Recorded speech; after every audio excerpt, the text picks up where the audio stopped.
오늘 이 시간은 고난 속 방문자라는 제목으로 말씀의 은혜를 나누도록 하겠습니다. 자, 무슨 사진일까요? 성경에 나오는 어떤 사건이죠?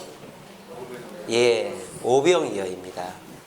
어린아이 하나가 예수님 드시라고 준 물고기 2마리와 떡 5개로 5,000명, 어린아이와 노인을 합치면 2만 명을 먹인 기적이 오병이어의 기적이죠. 그래서 명동성당, 저기 남산 밑에 명동성당 가시면 명동성당 마크가 오병이어예요. 그래서 이 오병이어는 우리 기독교뿐만 아니라 천주교에서도 굉장히 가치 있게 생각하는 기적 중에 하나입니다. 그런데 이렇게 좋은 일이 있었는데 곧바로 그날 밤에 어떤 일이 있었느냐, 이런 일이 있었어요. 배를 타고 가는 제자들에게 풍랑이 닥친 것입니다. 그래서 제자들이 손 쓸 수 없을 정도의 위험이 닥친 거예요. 오늘 예배를 드리는 저와 여러분들도 이런 황당한 일들을 많이 경험하실 겁니다. 주일날 반가운 성도들 만나고 말씀의 은혜 받고 또 여러 가지 교회 봉사 열심히 잘하고 집에 들어갔는데 집에서부터 문제가 생기더니 정말 직장 가서 어려움이 있고 개인적으로 생각지도 못한 문제가 닥쳐서 이게 뭔 일인가 싶을 일들을 경험하시게 될 것입니다.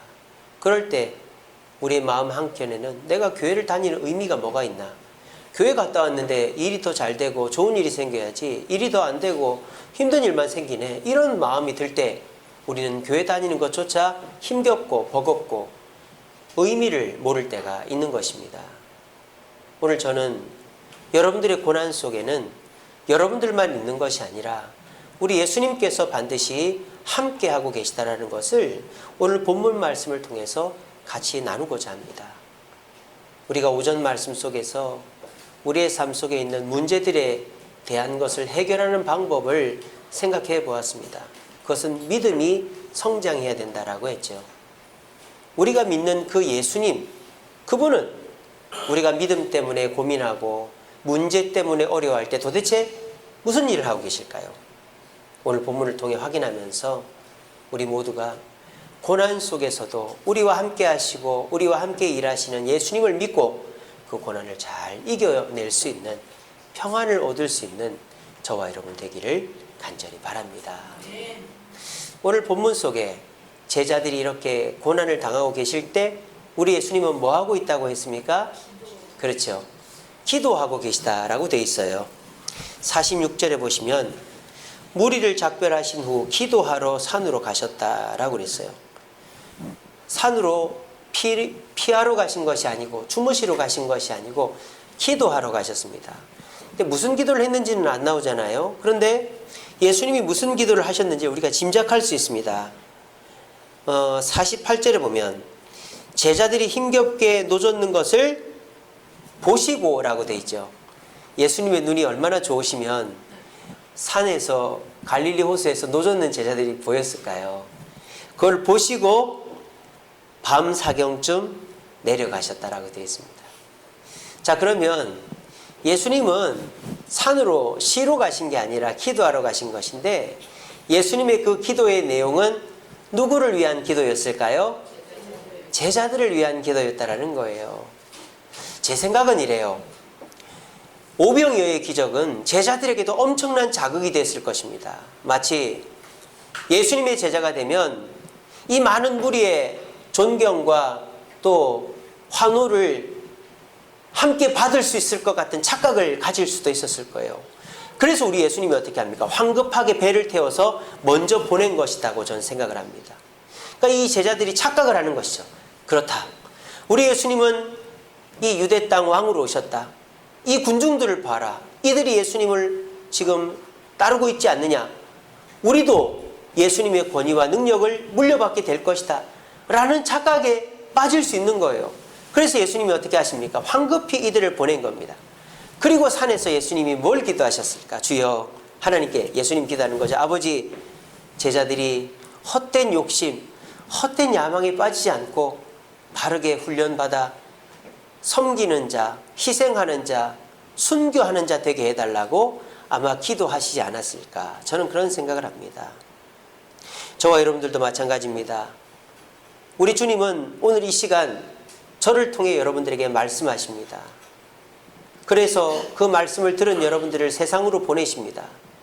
그런데 그렇게 해놓고 우리 예수님 가만히 계시느냐? 기도하고 계시다는 것입니다. 누구를 위해서? 저와 여러분들을 위해서.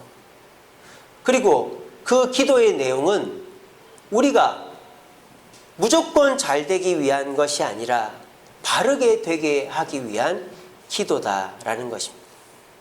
그러므로 여러분들이 주일날 은혜 받고 성령 충만하여 세상으로 돌아갔는데, 내가 은혜 받고 돌아갔는데 가정에서, 직장에서, 개인적으로 문제가 터지는 것은 하나님의 기도가, 예수님의 기도가 잘못돼서가 아닙니다. 예수님은 내가 잘 되라고 기도하는 것이 아니라 바르게 되라고 기도하신다고 그랬잖아요. 그래서 지금 제자들도 풍랑을 만난 것이고요. 혹시라도 주일 보내고 월요일부터 세상 살 때 어려움 만나시더라도 원망 불평하지 마시고, 이 어려움 또한 주님이 함께 하신다라는 확신 가운데 주님께 기도하면 그 어려움이 오히려 주님을 만나고 축복을 경험하는 계기가 될 것입니다. 여러분 기억하십시오. 우리 주님은 놀고 계시지 않습니다. 저와 여러분들 위해서 지금도 기도하고 계신 분입니다. 그 주님을 믿고 어떤 어려움에 빠지시더라도 내가 어려운 일을 나 혼자 겪고 있는 것이 아니다라는 확신 가운데 주님을 신뢰하며 고난을 이길 수 있는 저와 여러분 되기를 간절히 바랍니다. 이렇게 고난 속에서 힘들고 있는 제자들을 위해 기도하셨는데 가만히 보니까 큰일 날 것 같은 거예요. 예수님이 보시니까. 그래서 어떻게 하십니까? 48절에 보면 밤 사경쯤에 바다 위를 걸어서 그들에게 오셨다라고 되어 있어요. 이렇게 된 것이죠. 늦은 밤에 파도가 심하게 치는 이 밤에 예수님은 보다 못해서 오신 거예요. 그런데 오늘 이 예수님께서 바다 위를 걸으신 사건은 마태복음, 마가복음, 요한복음 세 성경에 기록이 되어 있습니다. 그런데 이 마가복음에만 나오는 그 구절이 있어요. 그게 바로 이것입니다. 지나가려 하심에, 오늘 48절 끝에 보시면 바다 위로 걸어서 그들에게 오사 지나가려 하심에라고 되어 있어요. 마태복음에는 그냥 오사라고만 되어 있어요. 지나가려 하심에라는 말이 없어요. 근데 예수님께서 바다 위를 걸어 제자들에게 오신 것까지는 좋은데, 아니 오셨으면은 파도도 잠잠케 해주시고 배에 타야지 왜 지나가려 하셨을까요? 이 번역이 잘못된 거예요. 여기서 지나가려 하심에라는 단어는 헬라어로 파렐코마이라는 단어입니다. 파렐코마이, 이 단어의 뜻은 방문하다라는 뜻입니다. 방문. 그래서 이거를 제대로 직역을 하면 예수님께서 오사 방문하심에 이렇게 되는 것이죠. 예수님은 지금 제자들 고생하는 거 그래 수고해 하고 지나가는 게 아니라 이 제자들의 고생을 해결해 주기 위해서 방문하신 것입니다. 그렇게 해서 이들이 예수님을 통해서 문제를 해결하게끔 하시려고 하는 것입니다. 여러분들이 고난을 당하실 때 우리 예수님은 기도만 하시지 않습니다. 어떻게 하신다고요? 어떻게 하신다고요? 방문하신다고요. 저와 여러분들에게. 그런데 우리 예수님께서 우리에게 방문하실 때 그 예수님이 오셨음을 인지하지 못하고 그 예수님을 맞아들이지 않으면 예수님은 우리를 도와줄 수가 없는 거예요. 오늘 본문에 보면 그럴 뻔합니다. 어떻게 됩니까?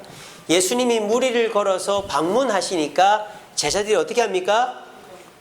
놀래서 소리를 질렀다고 돼 있어요. 49절에 보면 제자들이 그가 바다 위로 걸어오심을 보고 유령인가 하여 소리를 질렀다고 그랬어요. 이 제자들은 지금 예수님을 유령으로 착각하여 놀란 것입니다. 자, 그런데 모든 제자가 착각하여 놀란 것은 아니에요. 오늘 본문에 보시면은 본문에는 제자들이 소리지러 놀라고 그 다음에 보면 예수님께서 안심하라 내니 두려워 말라 이렇게 되어 있습니다만은 마태복음에는 달라요. 마태복음은 어떻게 되어 있죠? 유령처럼 걸어오시는 예수님을 보고 한 사람은 놀라지 않은 사람이 있어요. 그 사람이 누구죠? 베드로입니다. 베드로는 예수님을 뭐 했어요? 알아봤어요. 알아봐서 어떻게 합니까? 예수님께 걸어갔죠. 무리를 걸어갔어요. 이 세상에서 최초이자 최후로 무리를 걸은 사람은 베드로밖에 없을 것입니다. 베드로는 예수님을 알아보고 그 파도치는 무리를 걸어서 예수님께 갔어요. 어떤 차이가 있습니까? 방문하신 예수님을 알아보느냐 못 알아보느냐의 차이인 것입니다. 자, 그러면 베드로는 예수님을 어떻게 해서 알아봤고 다른 제자들은 왜 못 알아봤을까요? 평소에 예수님과 함께하고 예수님을 가슴에 모시고 살았던 사람은 알아볼 테고 그렇지 못한 사람은 못 알아보는 것입니다. 저희 집사람은 항상 저를 봅니다. 그러니까 제가 조금만 바뀌어도 그걸 압니다. 근데 저도 집사람을 항상 보는데 바뀐 걸 모를 때가 있어요. 그러면 이제 진땀이 나죠. 여보 나 달라진 거 없어. 그 말서부터 이제 큰일 납니다. 머리가 바뀌었나? 오늘이 생일인가? 결혼기념일인가? 뭔가. 그래서 못 맞추면은 그런 것도 못 맞추냐고. 말을 해줘야 맞추지. 그러면은 자존심 상해서 말을 안 해준다 그래요. 참 당황스럽죠. 남자분들. 그런 일이 많습니다. 그러니까 관심이 있는 사람은 말을 안 해줘도 맞추는 거예요. 근데 관심이 부족한 사람은 아예 없다고는 말 못하겠고 관심이 부족한 사람은 못 맞추는 거죠. 놀라기만 있는 거예요. 저처럼 오늘 생일인가? 오늘 무슨 기념일인가? 진땀만 나는 거예요. 우리 예수님은 여러분들을 방문하고 계십니다. 여러분들이 고난의 그 순간에 왜? 예수님께서 보냈기 때문에. 오늘 이 제자들이 배를 탄 이유가 뭡니까? 예수님이 배를 타고 보냈잖아요. 그러면 예수님은 뭐 해야 됩니까? 책임을 져야 되는 거예요. 우리가 전자제품을 사도 고장이 나면 애프터 서비스로 오지 않습니까? 한 1년, 2년은 공짜로 고쳐주잖아요. 왜? 책임을 지니까. 우리 예수님도 마찬가지입니다. 저와 여러분들이 고난을 당할 때 예수님이 보내놨기 때문에 책임이 있는 거예요.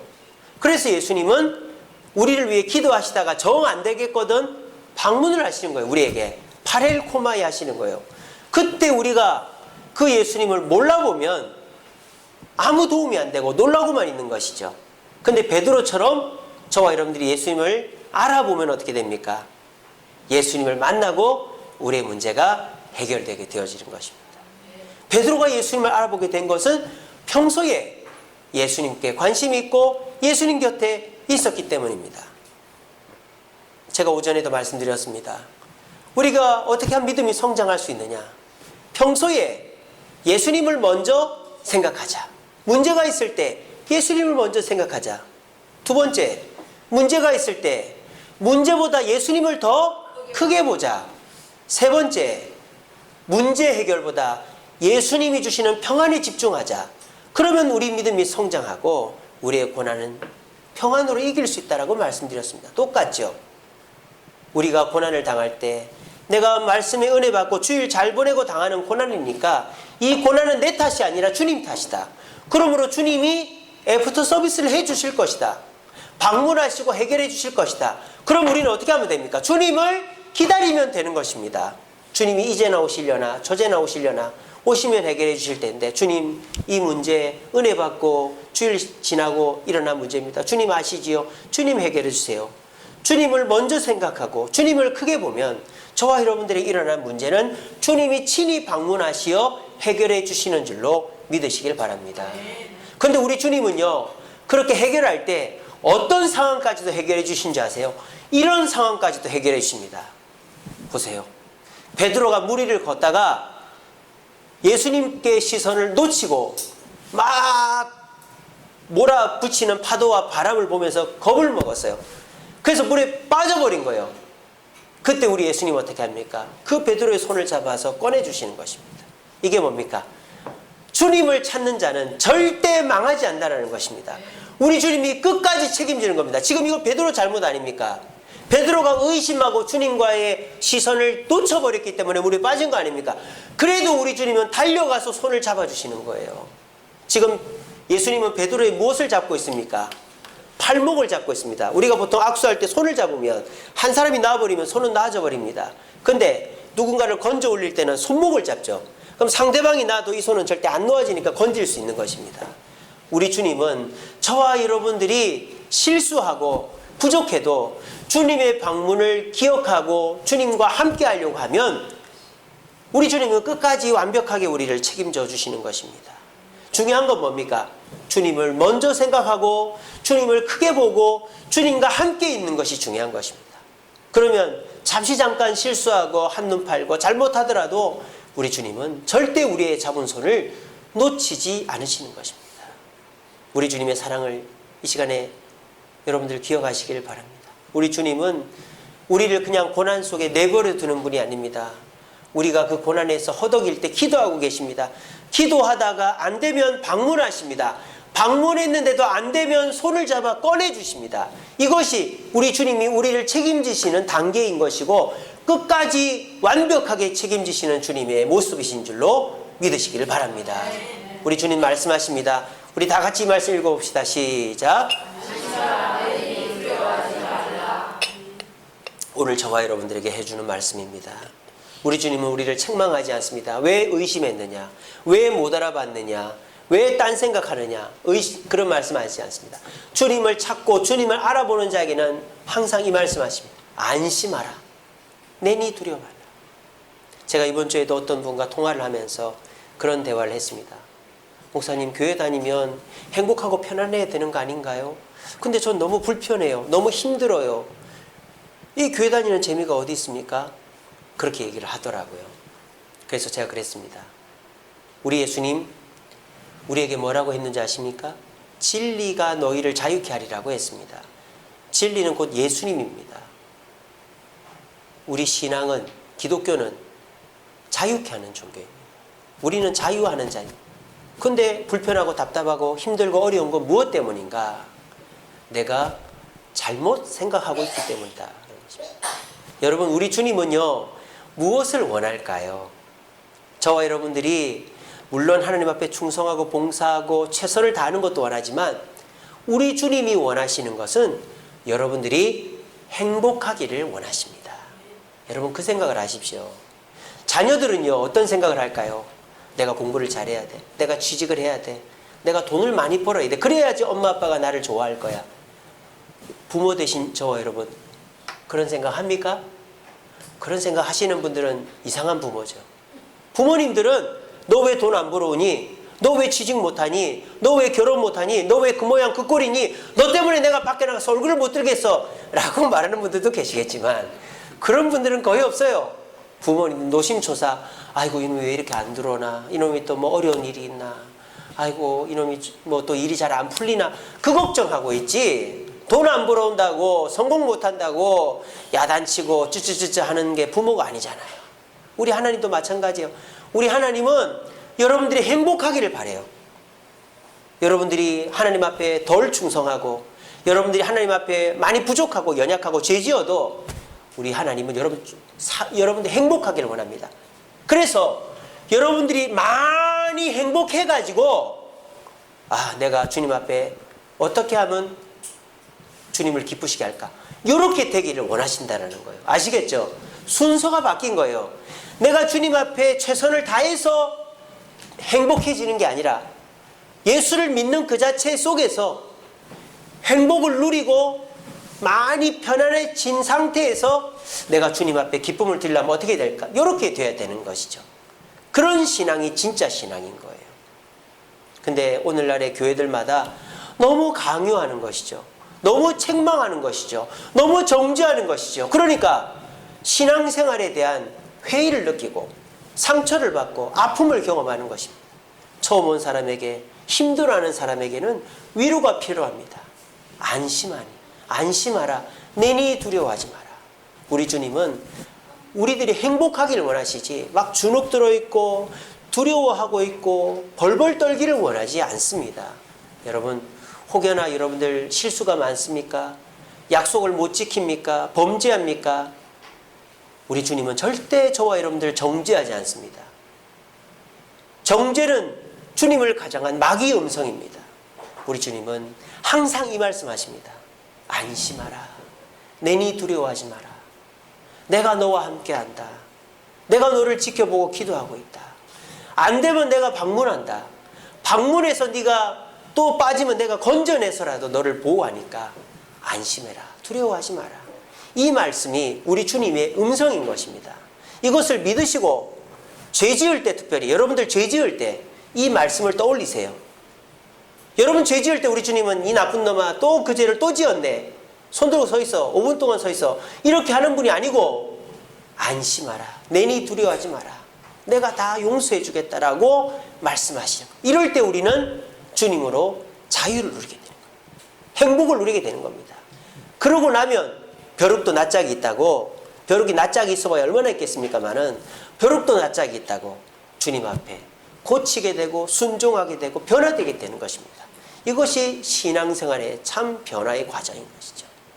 우리 주님은 저와 여러분들의 고난 속에 방관하지 않습니다. 기도하십니다. 방문하십니다. 건져주십니다.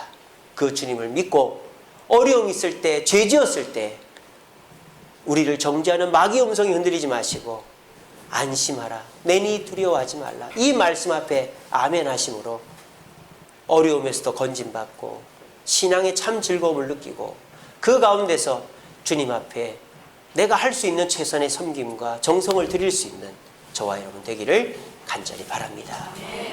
우리 시간에 찬양 한 곡 하겠습니다.